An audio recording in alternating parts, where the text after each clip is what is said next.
Hi, welcome back. I know, 2 video blogs in a row, 2 weeks. It's fairly impressive. I'm impressed by myself. So, if you're not, that's okay. I'll be impressed for both of us. So yes, I've managed to dig my way out of the pile of research project proposal hell that I was currently buried under. I'm all caught up. I'm starting to get my this family show together.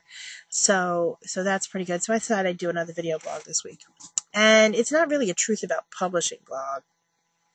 It's really about kind of a writing blog.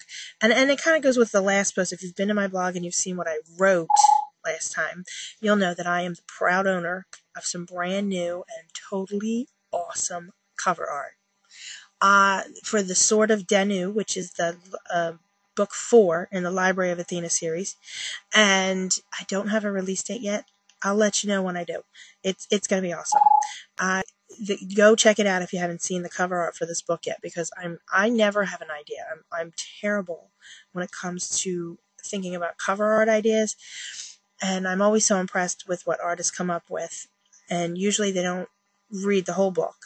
They get snippets, they get suggestions, you write a scene, whatever, and they manage to pull out this something completely captures the mood or whatever of the book. And there's some really bad cover art out there too, but this, I've been very lucky. I have awesome cover art. So Eric is the name of the man who drew this awesome cover art for this book. He is a tattoo artist by day, and his secret identity as a tattoo artist. I apologize. My video camera, for whatever reason, is freaking out. So if I keep talking, you hear me talking, but my face is not moving, that's what's going on there. But I'm just sick of stopping it and restarting, so we're just going to go with it. We live in a technical world. We deal with technical difficulties. Let's just go.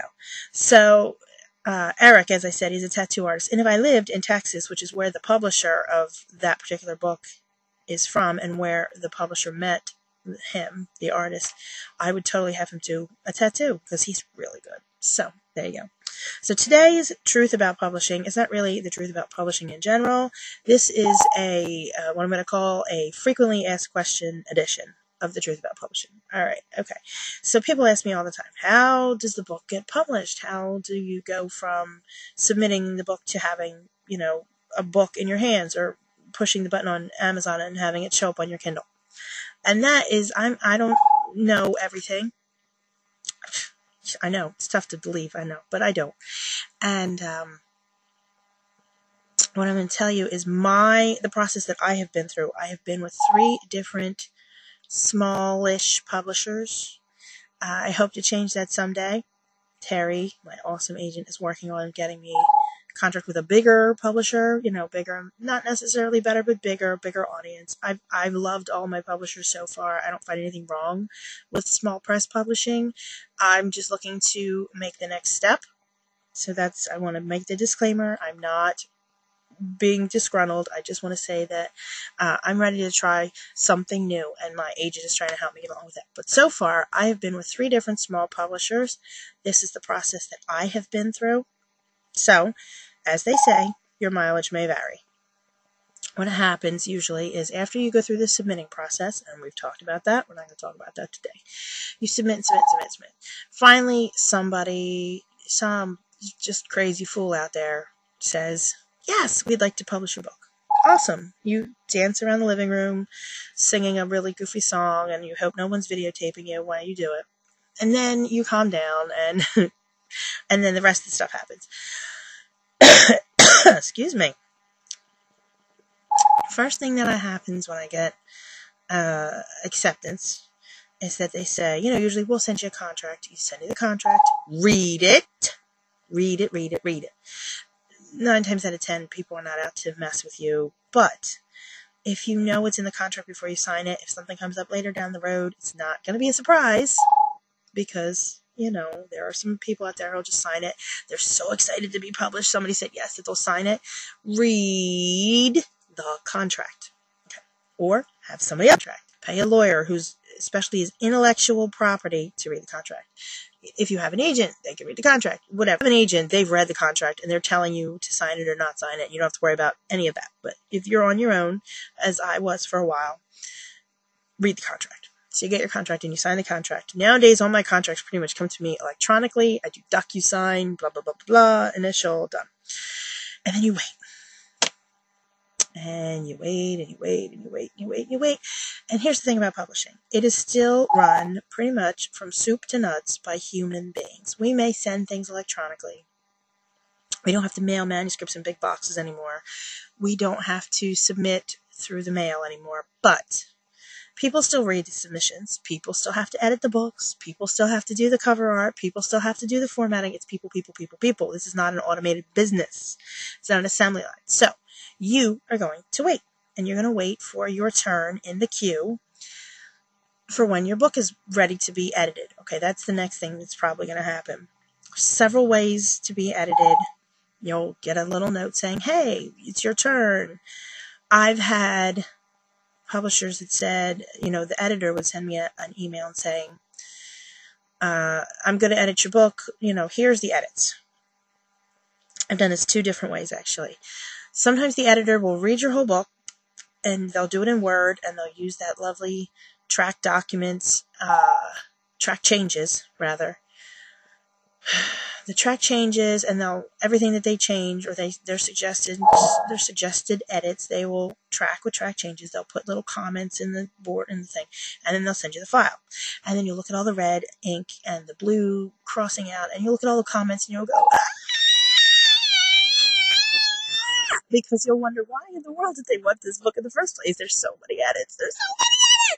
But it's all good. It's all for the betterment of your book. So don't worry about it. But that's usually what happens. You'll get the edits.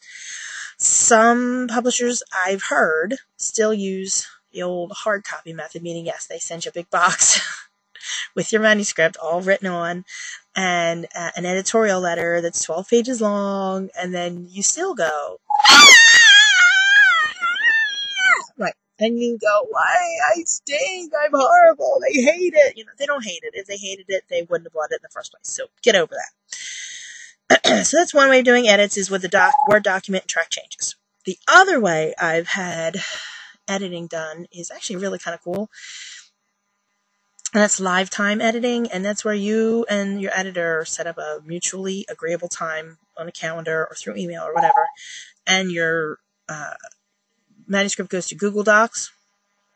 And then you and she or he, they share the document. You show up, he shows up, we go through this together, we make all the changes all at once, we do it one time, it's over. and you do this over several days worth of editing, not straight days, but 2 hours here, 2 hours there, an hour and a half here, over a couple of weeks. And there's pros and cons to both ways of doing it. The pros to the Google Docs is that you can do it at 2 o'clock in the morning when you can't sleep, or on Sunday at 3 in the afternoon when you're sitting around in your pajamas. Somebody else, you don't have to work on anybody else's time schedule. The advantage to the Google Docs method is that it's done. Once you've set up your time frames, it's over with, and that's the end. Okay, so then you do your edits. And either way, there's 3 ways: the paper method, the Google Docs method, the track changes method, whatever they use, smoke signals, written in blood, whatever. You and the editor work out the final bits, and it's like I said, editors edit, but they don't over edit. They're not trying to kill your voice. It's going to be fine. Don't worry about it. So then after the edits are done, it goes back to usually a copy editor, who is also known as the grammar Nazi. No comma for you. So yes, but they're very good at their job. I'm making fun. I really am. I'm making fun. It's okay. They are really good at their job, and that's all right. They're going to pick out every little misspelled word, which is good, missed comma, prepositional phrase, dangling participle thing, and they're going to highlight it and tell you, fix it now! You fix it now! So that's what happens next. And you're going to wait. In between editing and copy editing, you wait, and you wait, and you wait, and you wait, and you wait, till it's your turn and the copy editors had a chance to look at your book. Because remember, your book is nearly being published. There's a whole bunch of them. So then you get the copy edits, and you go through and you make the changes, and you're feeling pretty good, and you send it back. And then 9 times out of 10, there's going to be at least one more thing, either another round of edits, one more copy edit, whatever. At some point, it goes to formatting. Somebody takes all of the manuscript pages, puts it in the proper format for printing, pretty fonts, or a designer, I should say a book designer. Pretty fonts, little swirlies underneath the numbers on the chapters, little flourishes on the bottom of the pages, puts the headers, page numbers, headers, footers, all that nonsense, to make it look like a book. That goes. And then you will probably get either a hard copy or, more likely, with small publishers, a digital copy of the book. And then you go through it again, page by page and word by word, and you pick up any last-minute mistakes that you find. And you'll write them in the document down. Page 10, paragraph 3, line 2, he is spelled wrong. I is missing, whatever.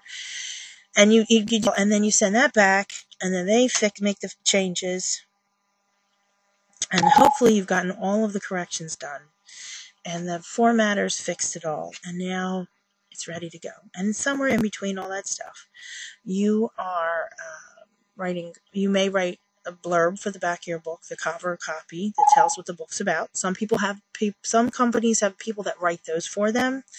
Some smaller publishers, you get to do it yourself.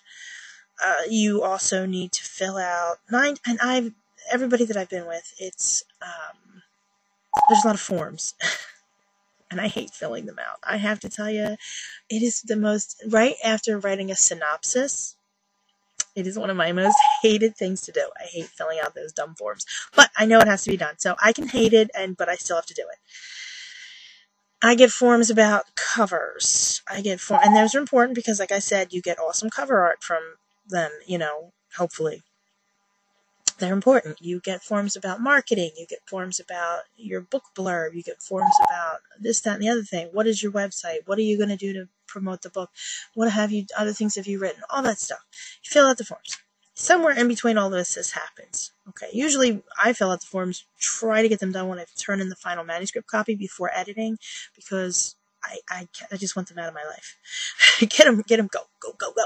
So, you've filled out forms, you've done all this other stuff. So somewhere in between all the editing, between the final copy edit and the